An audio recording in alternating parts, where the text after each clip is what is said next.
was against the New South Wales Waratahs. I think we sort of went into that game with the mindset we had nothing to lose. I think that sort of falls back to when the Vintage Reds women came to see us, and you know, their whole theme is sort of hold nothing back, leave it all on the field. And I think we sort of went into that game with that mentality. I think that was probably the first game where we didn't just talk about it, but we actioned it a little bit more. Yeah, I actually think we sort of came out and surprised ourselves a little bit. I don't want to say we sort of threw in the towel before we even got to Sydney, but I think we were just trying to be realistic and probably reflected back on our season, and I don't think we expected to win, but I also don't think we thought we were going to do as well as we did. But when I look back, I mean, even when I rewatched some of the games that the Waratahs played some of the other franchises in, like, I actually think we probably had one of the best hit-outs. So I think we could walk away from that game and I think be proud of ourselves, especially considering how the season had sort of gone leading up to that game. On one part, it was partially we didn't want our supporters to feel like we had given up, but I think it was also important for us to show ourselves that, you know, even though we weren't the best in the competition, there was still that potential that we could get to that point, and there is potential to get to that point in the future.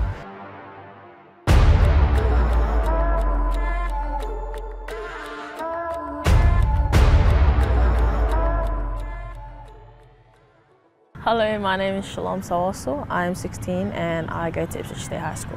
Hi, my name is Mercedes Soleil Shiela. I'm 17 years of age and I go to Ipswich State High School.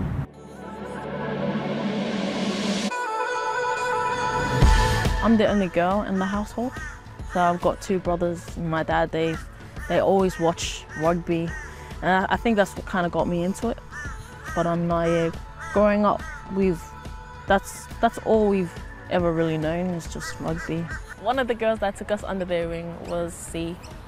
She was like our rugby mum. Yeah. She looked after us, made sure that we were doing this right, making sure that we were on time, making sure that we had everything right, just so that we wouldn't be left out.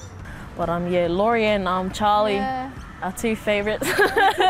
You know, Laurie being the goofy one, and then you have Charlie she's like another mum too. They kind of like remind us it's professional sport, but you got to remember to have fun, you know what I mean? And I think that was the main part for us. I think for us there was more higher expectations for us because we're younger, and you know, for us to be in the women's program, the standards are a lot higher.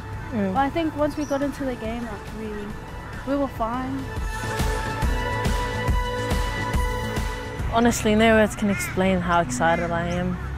I think once we finish school and that school's out of the way, I think the only way from here is up. That's definitely something that we're excited for.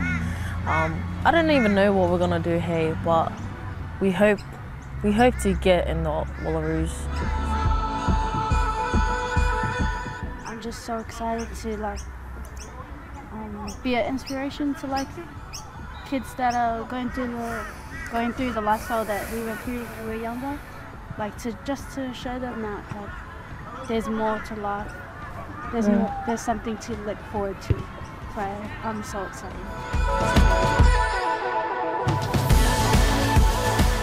I guess if we look at our overarching strategy for women's high performance, is to build a world-class women's high performance program. So everything we want to do is obviously to achieve that goal. Day to day, a lot of that it'll look like in a period of time working with our Queensland Reds Super Rugby Women's program and giving them the best platform they can to succeed. And they're also having a really strong look at our pathways and making sure that we're those operating at the right level and bringing the best talent through to feed that team into the future. You've spoken about Shalom and Mercedes. Those are two really clear talents that have come out and that we hope to have really long futures in the game. There's also players that have transitioned out of sevens like Nat Wright, you know, who's had some light exposures to that scrum half position. Really excited to work with Shannon Parry, our QES Sevens head coach.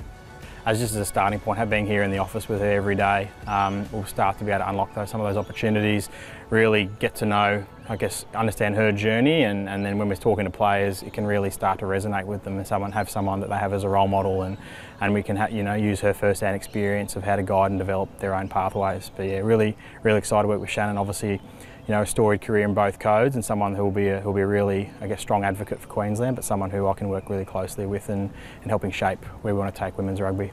And I think if we look at what the investment other codes are putting into their programs, for us to be able to compete and then attract players into our game, we need to have comparable facilities, and this is by far comparable, if not higher than a lot of other facilities I've seen. So 100%, it is a really strong attraction to that. It's now then up to us to really put a strong program around it to complement this facility. Next generation success would look like us having a really clear view of where our talent's coming from and harnessing that talent and putting them into a program to succeed. So using Rio Tinto's investment in things like we're going to do later this year in running some development combines and performance combines to identify our next Queensland Reds players coming out of our regions, and then the next iteration would that be building, like I said, a 12-month program so we can then harness that talent, expose them to a high performance setting, and then take their success onwards. It demonstrates a really strong commitment to invest in women's high performance, and an area that I think we can see some really strong growth and deliver some really good outcomes for Rio Tinto in the game. Gives us an opportunity to really, like I said, have a 12-month view of our women's high performance program and what we need to do to build that over time and provide the best possible Super Rugby women's program and best possible women's program from a high performance perspective in Queensland. If we look at it with a 12-month lens, provide our players with consistent exposure to high performance environment, that's only going to increase their capabilities, give them access to high quality competitions. That'll give our Super Rugby women's team the best opportunity of success. That translates to representing the Wallaroos and then Australians winning either gold medals or Rugby World Cups, all thanks to Rio Tinto's investment.